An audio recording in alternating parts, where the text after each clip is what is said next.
wabarakatuh. Di sini saya akan mempresentasikan hasil kerja lapangan selama 3 bulan di Tera Komputer.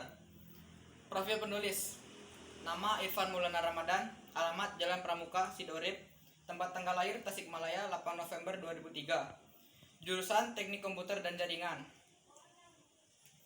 Latar belakang Prakrin.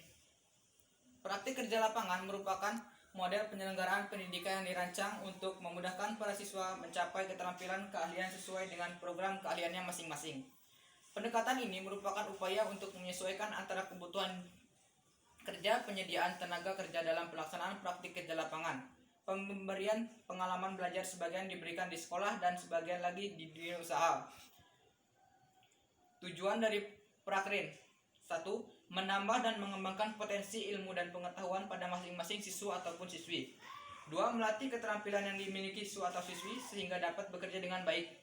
3. Melahirkan sikap tanggung jawab, disiplin, sikap mental baik yang serta dapat bersosialisasi dengan lingkungan sekitar. 4. Menambah kreativitas siswa atau siswi agar dapat mengembangkan bakat yang terdapat dalam dirinya. Manfaat dari Prakrin yaitu: 1. Menambah dan mengembangkan sikap mandiri untuk memasuki dunia usaha nantinya. 2. Meningkatkan dan memantapkan disiplin ilmu yang sudah dimiliki serta menambah kemampuan siswa untuk terjun langsung ke lapangan. 3. Menambah pengalaman siswa atau siswi agar tidak ragu lagi menghadapi suasana lingkungan kerja. Sejarah tentang perusahaan. Tera Komputer didirikan pada tanggal 2 bulan 3 2006 oleh Bapak Herwansyah Eskom. Lahir di Argamakmur pada tanggal 6 bulan 9 1979. Warga negara Indonesia, swasta. Bertempat tinggal di Kabupaten Bengkulu Utara. Komplek Departemen Agama Rukun Tangga, Desa Rama Agung, Kecamatan Argamakmur.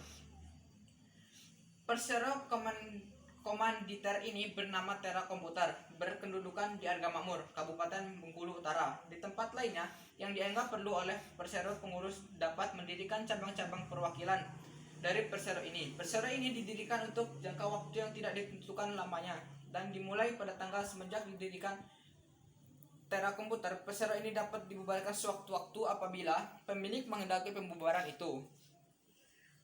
Struktur organisasi: Direktur Herwansyah Eskom, Bendahara Coken Elvis, penjualan Dina, teknisi Muhammad Nurkolis dan Koirul. Visi dan misi. 1. Visi: menjadi perusahaan di bidang komputer yang senantiasa mampu bersaing dan tumbuh berkembang dengan sehat di era globalisasi. 2. Misinya: A. Menghasilkan lambang yang pantas untuk mendukung pengembangan perusahaan serta memberikan dividen yang memuaskan bagi para pengembang saham. B. Penyaluran barang-barang komputer yang terjangkau oleh masyarakat dengan mutu, harga, dan pasokan yang berdaya saing tinggi melalui pengelolaan yang profesional demi kepuasan pelanggan. Dasar teori. Dasar teori yang diambil di sini adalah pengertian dari CCTV. CCTV, Closed Circuit Television, adalah penggunaan kamera video untuk mengirimkan sinyal video ke tempat yang ditunjukkan dalam beberapa set monitor. CCTV paling banyak digunakan untuk pengawasan pada area yang memerlukan monitoring seperti bank, gudang, tempat umum, dan rumah yang ditinggal pemiliknya. Sistem CCTV biasanya terdiri dari komunikasi bergerak antara kamera dan monitor. Teknologi CCTV modern terdiri dari sistem terkoneksi dengan kamera yang bisa digerakkan, diputar, ditekuk, atau di zoom. Dapat dioperasikan jarak jauh lewat ruang kontrol dan dapat dihubungkan dengan suatu jaringan baik LAN, wireless LAN maupun internet. Alat-alat yang digunakan untuk memasang CCTV: 1. Cutter, tang potong, obeng, bor, monitor CCTV, digital video recorder, CCTV kamera, adapter, dan power supply. Kabel power CCTV dan casing kabel RJ59, konektor CCTV power DC, dan kabel VGA. Langkah-langkah pemasangan CCTV: tentukan kabel yang sesuai. Untuk kabel CCTV dapat menggunakan kabel RJ59 Siamese yang terdiri dari kabel video dan kabel power, positif dan negatif. Kabel RJ59 merupakan kabel standar yang sering digunakan untuk instalasi CCTV, seperti yang telah dijelaskan di atas. 2. Tentukan lokasi dan area pantauan CCTV. Lokasi pemantauan CCTV bisa ditentukan berdasarkan jarak pandang yang hendak dimonitoring, apakah dekat atau jauh, dan apakah itu keadaan gelap ataupun terang. Dari situ baru tentukan titik pemasangan kamera CCTV. 3. Prioritaskan penempatan kamera CCTV di bawah atap atau tempat terlindung, terutama untuk pemasangan CCTV di rumah. Prioritaskan letak posisi kamera CCTV di bawah atap karena bisa melindungi kamera CCTV dari hujan, angin, dan sebagainya. Selain itu, penempatan di bawah atap juga biasanya memberikan tampilan view yang lebih baik dan mudah untuk menarik kabel. 4. Cari titik untuk memulai menarikan kabel dari luar ke dalam. Setelah menentukan titik pemasangan CCTV, berikutnya adalah mencari titik masuk untuk menarik kabel RJ59 dari luar ke dalam. 5. Penempatan monitor DVR dan power supply. Monitor dan DVR adalah alat-alat yang melengkapi sistem CCTV. Jika kamera CCTV biasanya ditempatkan di luar, maka monitor DVR dan power supply sebaiknya ditempatkan di dalam ruangan. 6.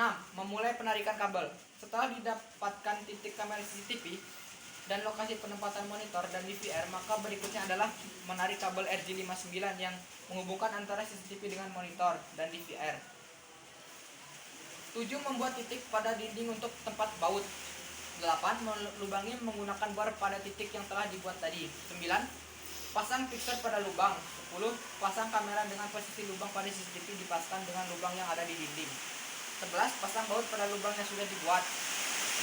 12. Atur posisi kamera sesuai dengan arah yang diinginkan. 13. Tancapkan kabel power ke kabel kamera CCTV. 14. Rapikan kabel dengan memasang klem di dinding. 15. Hubungkan dengan kamera dengan DVR.